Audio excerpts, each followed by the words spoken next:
What is going on, guys? This is Miasin, and today we will be reviewing even more cards from Infinite Forbidden that were actually revealed this weekend, and I did not include them in yesterday's video because otherwise the video would have been way too long, and honestly, these cards are a little more interesting. So yeah, with that being said, let's get right into it. Obviously, smash the like and subscribe button. There we go.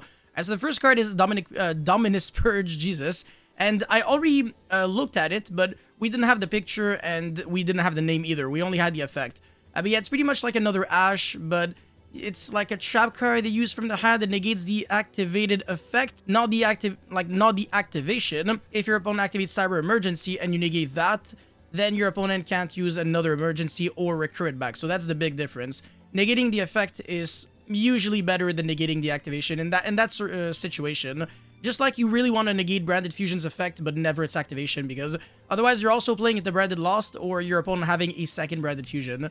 But it also locks you under no Dark, Water, or Fire monster effects for the rest of the duel, which kind of hurts because it means that you can only really play this in a Light, Earth, or Wind deck. Can't really think of any Light, Wind, or Earth deck that doesn't really try to use dark effects or water effects. Like Flunderies, I mean, you can play with wind monsters, but you also need the waters.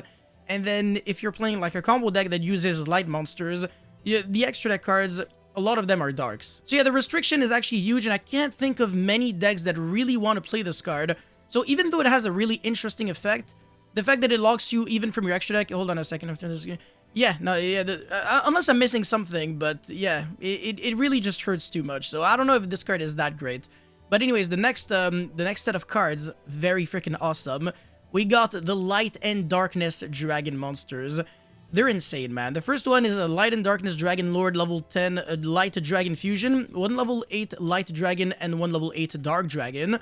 Must be fusion summoned, so we can already see that this card could be summonable in a deck like Despia, for example. While face up on the field, this card is also Dark Attribute, that makes sense. So once per chain, when a spell or trap card or monster effect is activated, quick effect, this card loses exactly 1000 attack and defense, and if it does, negate the activation. So it's a mandatory effect just like Doom Caliber Knight, but especially just like Light and Darkness Dragon, obviously. And it can negate your own cards, right? So just like, again, the cards that I just mentioned, as well as... Forgot the name, the Lancelot Ghost Knight of the Underworld. They're all like that.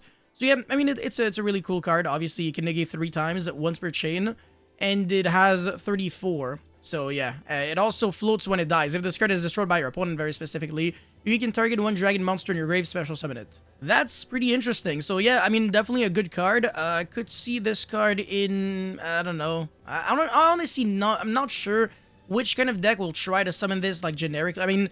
Summon this, like, outside of, I guess, the Light and Darkness Dragon archetype, if it's an archetype, but, I mean, it might be with these new cards. So the first one is Light and Sublimation Dragon, level 8 Light Dragon, first, second, and third effect once per turn. You can banish 1 level 8 Dragon monster from your extra deck. Special summon this card from your hand. Also, you cannot summon for the rest of the turn except Dragon monsters. Well, you can't special summon monsters. This card could be good in a bunch of decks. I could see this card even being played in, I don't know, like Galaxy Photon. Just because you get to summon a level 8 monster pretty much for free. And the restriction of only dragons, it doesn't really conflict too much with Swordschild Infinity Dragon. But it does make you not able to summon Photon Lord. But you can still make Galaxy Eyes Solar Flare Dragon. So this is already kind of cool. During your main phase, you can fusion summon 1 fusion monster from extra deck using monsters in your hand or field as material. Yeah, okay, sure. When an opponent's monster declares an attack, you can make this card lose exactly 500 attack and defense, and if it does, that opponent's monster loses 1500. I don't think this is really relevant, but the fact that it can fusion summon and also summon itself is already enough for me, so I'm already satisfied. Now, what about the Dark monster? Dark and Evaporation Dragon, level 8 Dark Dragon, okay. Same stats, not even like the reverse. First and second effect once per turn, you can banish 1 level 8 dragon monster from your extra deck. Special summon this card from your hand, also you cannot exactly same thing. So same summoning condition. And then you can activate one of these effects. So either fusion summon 1 fusion monster from your extra deck using monsters from your hand or field as fusion material. I just realized you fusion summon for any fusion monster. Not necessarily for like a dragon fusion or like a target 1 other attack position monster. This card loses exactly 500 attack and defense, and if it does, destroy that target. I can see this card just generically being a good card. You can splash this in several decks, and it would make sense. I'm a huge fan of it. I do believe this card is cracked. Again, very good in the Galaxy Photon deck. You summon this card, again, basically just for free. Also, it says you can now special summon monsters for the rest of the turn except dragons. So you can start with Photon Lord and then follow up with this card. And either break boards by destroying attack position monsters on the field, or fusion summon for your Omni Negate, like your triple Omni Negate, and you already have your Dark Dragon level 8, and then you need like a level 8 Light Dragon, which is super easy to do with Galaxy Ice Photon Dragon that you get to search super easily. There's infinite ways of doing that, like Photon Vanisher, the list goes on. Or you could use like Afterglow or whatever. So yeah, fantastic card. This is like a 9.5 out of 10. This is like a 7.5 out of 10. Again, the two first effects are good. Anything that relies on the battle phase and decreases the attack of your opponent's attacking monsters, it's not super real, but it doesn't matter. Like, it could have not had this effect, and I still would be more than okay with the fact that it can fuse and summon itself for free. So, yeah, every card so far is fantastic.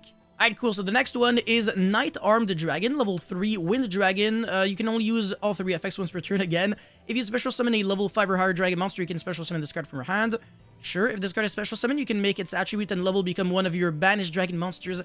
Man, okay, so I get the point, right? You're supposed to be banishing, like, your dragons from your extra deck, and then you summon that, and then you make this become level 8, and also, like, the other way around, so that if you've got any of these 2 dragons with this, it equals the fusion monster, right? Or like a rank 8 dragon monster, like you could make Dragaluxion, and that also gets your engine started. So it's fine for sure. It's just that on its own, it doesn't look like it does anything. If this card is sent to the grave, you can target one dragon monster you control, it gains 1,000 attack. That's not a good effect, not gonna lie. The weird situation, like in this context, the fact that it can boost the attack of your Light and Darkness Dragon Lord is randomly good because it also means that it gains 1 negate. So I understand, it's not bad, it's definitely not bad. Because it also reads, neither player can activate cards or effects in response to this effect's activation. So you cannot respond to your own effect of you boosting your monster by 1,000, because otherwise you would negate yourself, and you would be making your own monster weaker by trying to make it stronger. It is hilarious. It's cool. It's a good card, again. It's just that on its own, it does nothing. It's just a dragon monster that, for the most part, summons itself every now and then. I'm really trying to see the synergy with the Schwarzschild, I mean, the Galaxy Tachyon deck, because that deck is like one of the coolest decks at summoning level 8 dragons, and obviously there might be Blue Eyes as well. I mean, you already know I will be making updated Galaxy Tachyon and Blue Eyes combo videos and deck profiles, so smash the like and subscribe button right now if you want that to happen. Yeah, no, decent card, but honestly, it's a little less good than the Light, and especially the Dark Dragon. This one is absolutely cracked. But yeah, now we've got a spell card, and that's the last card, I believe. Dragon's Glory of Light and Dark. Sorry, quickly spell activate one of these effects, but you can only use each effect of this card's once per turn. Shuffle 1 level 8 dragon monster from your hand into the deck, and if you do, add 1 level 8 dragon monster with a different attribute from your deck to your hand. You can use this on draw phase and mitigate the impact of Droll and Logbird, so that's not bad. It's just a strict neg 1, right? Because you're using 2 cards to get 1 card back. I don't think that's really necessary. I think what the card should have said is reveal 1 level 8 dragon monster from your hand from your hand, and then add 1 level 8 instead of just shuffling bit back, because now you go from 5 cards to 4 cards. But you can search Schwarzschild Dragon now by revealing like Afterglow or Photon, or if you are revealing Blue Eyes White Dragon, you shuffle it back because you're about to search it anyways, and you search something more relevant. So that's cool. You can search Chaos Dragon Levineer. You can do some nice things, so it's a great card for sure. But it's just like a neg 1 already. But it has 2 more effects. So target 1 dragon monster you control, it gains attack equal to its level multiplied by 200. Again, you would be negating yourself if you are using this on the fusion, so I don't think this is relevant. And when a card or effect is activated that targets a dragon monster you control, negate that effect. This is a cross-out for Veiler or Imperm. That's good, yeah, sure, I like it. So it's either a starter or a cross-out. Yeah, it's definitely looking like a respectable card. I have no complaints. So far, I want to say this wave of support for Light and Darkness, and just generic dragons, like Light and Dark Dragons, is remarkable. Every card is playable in its own way. Every card can support a dragon deck. So I'm a huge fan. Konami, keep this up. This is what we want to see. And now we've got some more Madolche cards, or rather some Madolche cards, period, because it's been a while since the last wave of support. This deck, it usually gets support every, like, freaking 4 years, and then people like look at it again and they're like, oh cool, but it still sucks, even though it's a cute deck. The first card is Madolche Queen Tiara à la Fraise, rank 5. Once per turn, you can also summon this card by using Madolche Queen Tiara Misu you control, just like Chocolat à la Mode. Once per turn, you can... sorry, I'm stupid. Once per turn, quick effect, you can detach one material from this card, then target up to 2 Madolche cards in your grave, shuffle them into the deck, aka recycle them back into the hand if you've got Chateau. And if you do shuffle up to that many cards your opponent controls into the deck. Okay, that is a quick effect. That's quite good. It also doesn't target, so it's literally a Tiramisu, but on your opponent's turn. I definitely like that. It's good. It adds interruptions to a deck that was not good enough at interrupting the opponent. It was good going second, but not good going first, because you're locked under Madolche monsters, and they don't really make negates or interruptions for the most part.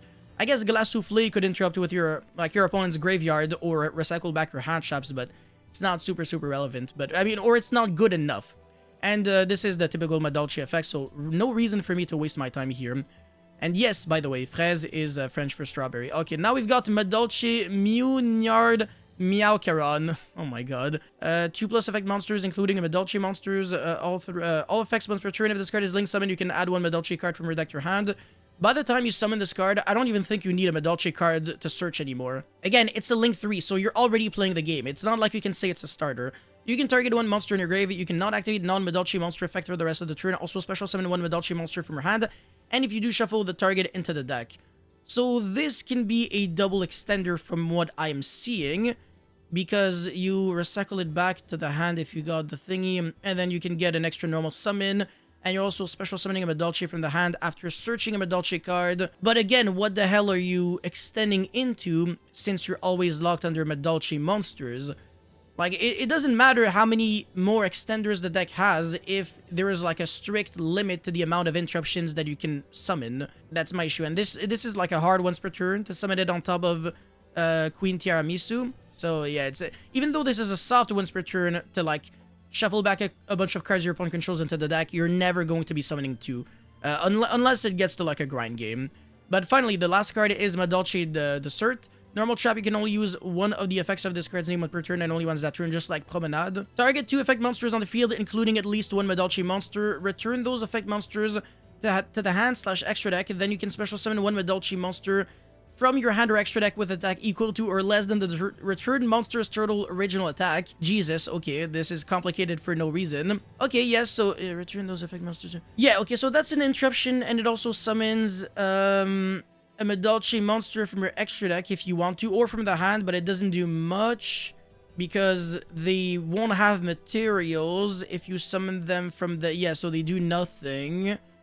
Yeah, I'm not a big fan. And if a Madolche card is returned from your grave to the deck and or extra deck while this card is in your grave, you can attach this card to one that exceeds material you control the material.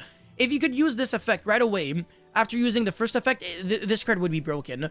But you can only use 1 of the effects of this card name per turn, and only once that turn. So that's the big drawback. Otherwise, this card's insane.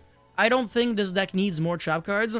It already has enough, and you're trying to have a very proactive engine. I don't think this card's fantastic. I think the Link 3 is a little copium. It doesn't suck, but it's not like super needed. You should still play it, obviously, but I don't really see like the crazy lines that this card brings. But this card is very good, so I'm a huge fan of this one. But still, nothing beats the Light and Darkness Dragon monsters. There's so much content that I can do now with these cards. I am very excited. But yeah, that's it for this video, guys. Thank you so much for watching. Don't forget to like and subscribe, and let me know your thoughts about these cards in the comment section below, and I'll see you guys very soon. Peace.